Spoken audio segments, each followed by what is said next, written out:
Hello world history class, Mr. Hauger here with the cleanly shaven face and a shirt of gray, like the gray area surrounding why empires fall and rise. How can power transfer from one dynasty after 500 years or 50 years to the next? Why does stuff like that happen? We'll discuss some of the reasons today in this discussion. So, did I say we'll discuss this in a discussion? Do you ever listen to yourself talk? Anyways, this is going to be a really good lesson, and at the end of it, we'll understand a little bit more about what kind of factors cause civilizations to rise and fall through history, especially the largest and most documented ones. So here we go. To the screen we go. Chapter 2, Empires Fall, but why? We'll cover this very quickly. The Roman Empire controlled 40% of the world for 400 years. Can you believe that? 4 centuries. What made something like that so strong, so nearly half the world conquered? What makes it fall? Here are 6 reasons, and these are some great notes to take. For this week, to get full points, I'd like to see your note sheet get to about half a page, single-spaced, with the most important notes, again, highlighted here with this hint ticket up top. One thing, constant warfare. When you're in hundreds of different territories before they were the countries that they are today, and geographic regions with different people and different government, and you walk in like, hey, Roman Empire, we're in charge now, get out and follow all of our rules if you intend to live or stay in. Well, if you're going to have that kind of authority and that kind of power, people are going to be challenging it in every single region where you play. All those LEDs on the wall, imagine each one of those is a territory that's going to be need. Yeah, it's going to be need to be held, defended, supported, supplied. You're going to have to hold people accountable, have a legislative system, some kind of judicial government. If any one of those gets threatened, you've got to fight to keep it. You can't just let it go or everything you fought and died for gets evaporated. So the reason to continue to contend and take the fight to more and more areas and have your empire grow and expand, but also to defend every area in which you were successful in capturing. Right? Make sense? Great. Point number 2, they became too large to rule. And before we cap out point number 1, we spend 10 times more on defense than education in the United States. Fun fact. All right, number 2, too large to rule. You can't manage that much stuff. If every light up there needs to have a governor, a tax collector, a series of police, a series of enforcement, a legal code, defense in case they get invaded from their neighbors and you're supposed to be the one providing protection. You can't protect that much map area. It's too much to rule, and everyone speaks different languages, has different customs, different faiths, different religions. You try to maybe force them to convert in some areas, but you're going to face so many challenges that it's really an uphill battle. And that brings us to point 3, rebellion. People fight back. You know, have you ever been in a classroom where you feel like one student takes over too much, or maybe the teacher just doesn't have general control? What happens? Eventually, people rebel, and the effectiveness of that instruction or leadership, just like the leadership of a nation or a group of people, gets challenged and gets exposed and ultimately gets sent packing. Part 4, invasions. Yeah, if you're going to own so much territory and land, imagine how wide our United States are, and then be grateful that we have friends in Mexico and friends in Canada that basically share our interests and our economic goals. We can't be invaded by a Middle Eastern country very easily. We can't get invaded by Europe very easily. So we have geographic barriers. But if you're the Roman Empire and you're in the middle of Europe, in the middle of Italy, in the middle of Western Asia or even Eastern Asia, you got a number of different groups all wanting a piece of what you have. You're gonna get run at some point, and those invasions really start to stack up and become dangerous. Part 5, disease. Oh, I wonder if that would be relevant in 2020. Too bad it's not. Too bad all this history is dead and in the textbooks, right? It's amazing, right? But as soon as you start traveling to areas that you've never seen before, establishing Silk Road trading or desert trading, and you reach areas that you've never been, where people haven't come into contact for hundreds of thousands of years, yeah, you don't have immunity to their flu or common cold, and disease is going to spread. As soon as the money starts flowing, so do the germs on that money or on that coins. That's kind of bright, right? I kind of like that thought. In part 6, Christianity. When people think that there's a God that's going to make them do things or make them entitled to land or to live a certain way, or I only need to obey what's up here, which is my ceiling fan, they're going to stop really adhering to your leadership or challenge it, and it's going to be hard to keep that threshold of control.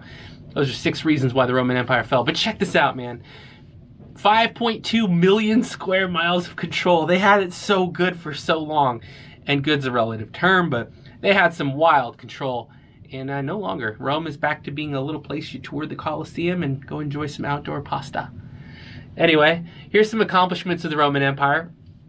Government, they had the first series of written laws that lasted to the modern day. And yeah, I know about Hammurabi's Code and other earlier forms that were on tablets, but as far as government that actually physically carried out laws in many places, dude, they did a great job. And they took it from the Greeks. They took everything good from the Greeks and turned it up about 5 to 10%.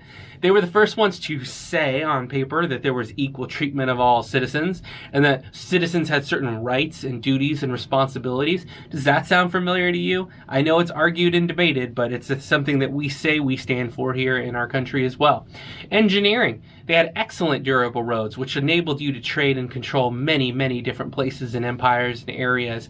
With that, strong bridges to overcome geographic boundaries or waters or pitfalls of any sorts. They were able to move water at like a degree or a gradient like this, just so slight where you think it's even, but it's carrying thousands of miles of water to provide agriculture, to provide food, to provide growing, to provide shelter, to provide that sustenance of life. Remember lesson 1, where water's the most important thing for civilizations? Yeah.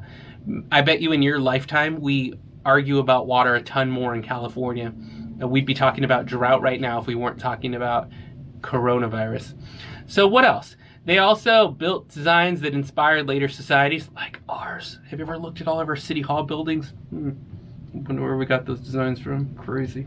Architecture, large and strong buildings, columns, and open spaces.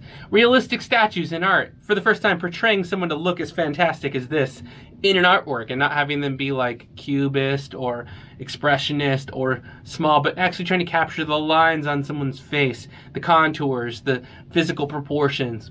That's cool stuff if you like art. Philosophy, focused on improving people's lives. Stoic philosophy emphasized people's responsibility to do what they need to do to support the city and support the government. All the best of it there.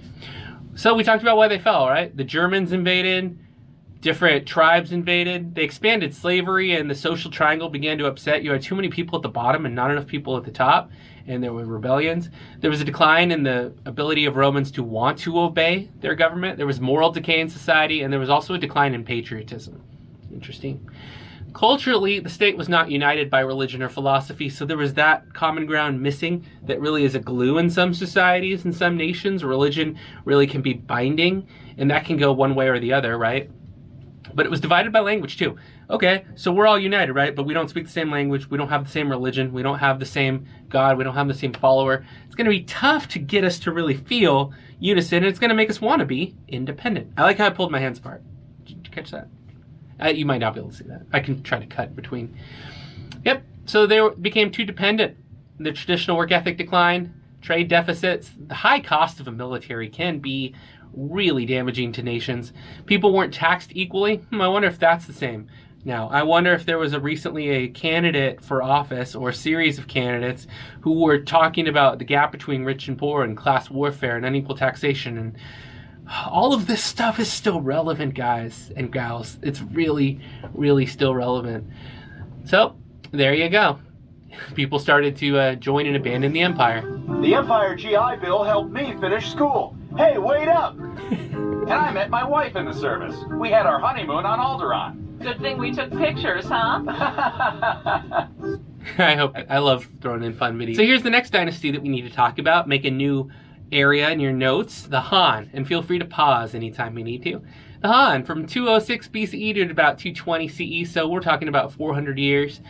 They're the most inventive, one of the most inventive outside of Europe cultures that, to be honest, when I taught middle school, we didn't spend very long on China compared to how long we spend on Greece. I think that's because of our Western bias and our favoring of the English language and art and culture and history and philosophy that we value so much. But check this out. Paper, right? So valuable. You're using it right now. You might be typing. You're like, I never use paper. Right, but we used to.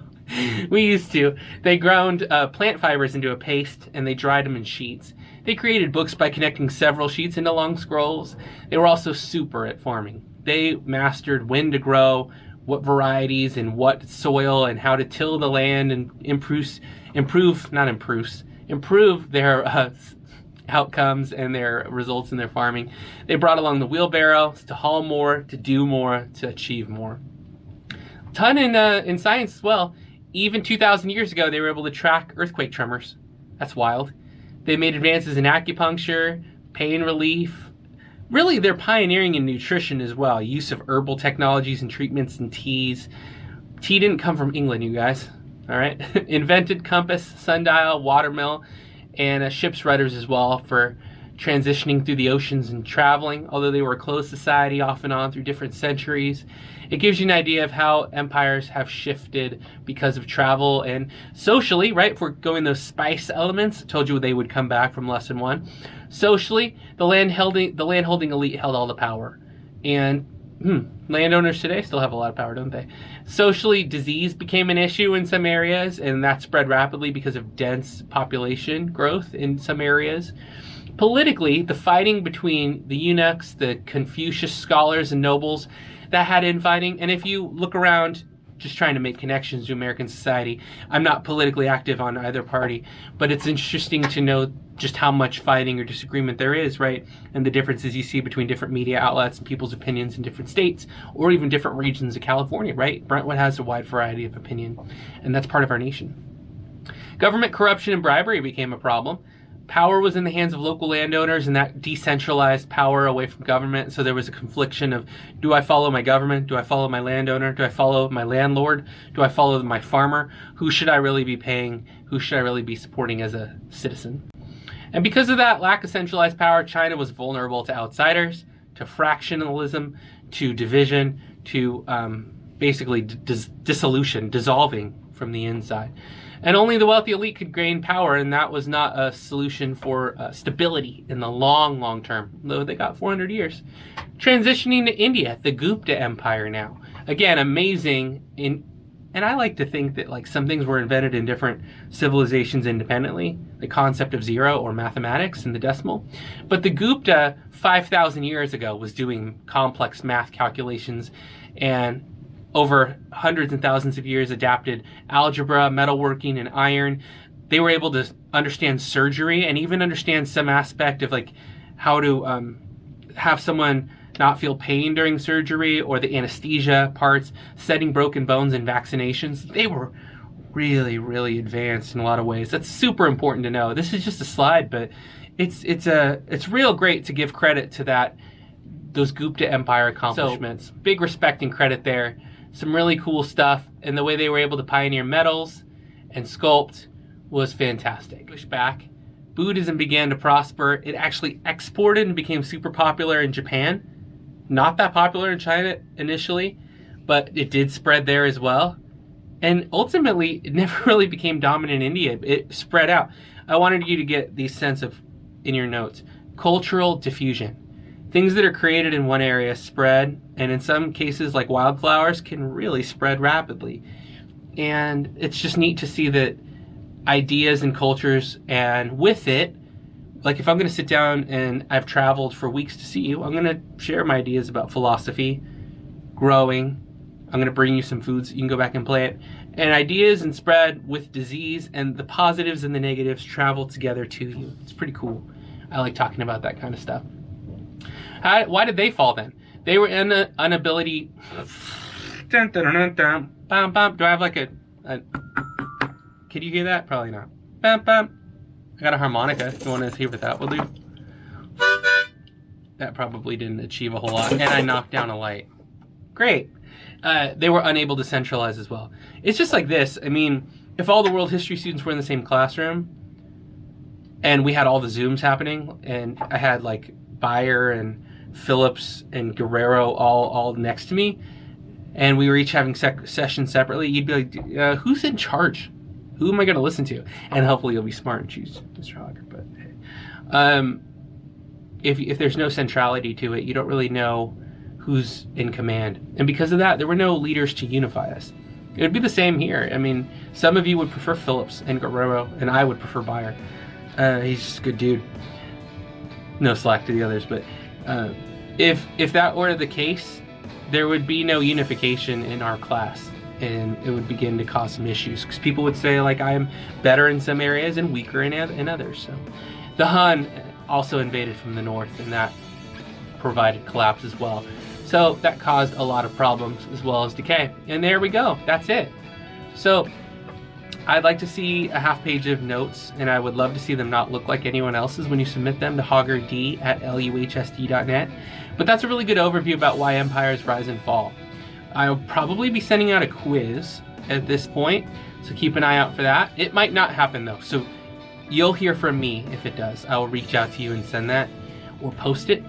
And wishing you all the best for the week. Thanks for paying attention. If you have any questions, you can let me know. You can email me, haugerd@luhsd.net. Otherwise, submit your notes. Have a wonderful week. It's a pleasure to teach you. And I hope you're doing really well, keeping safe, and enjoying time with your family. That's it for now. See you next edition. Bye, guys.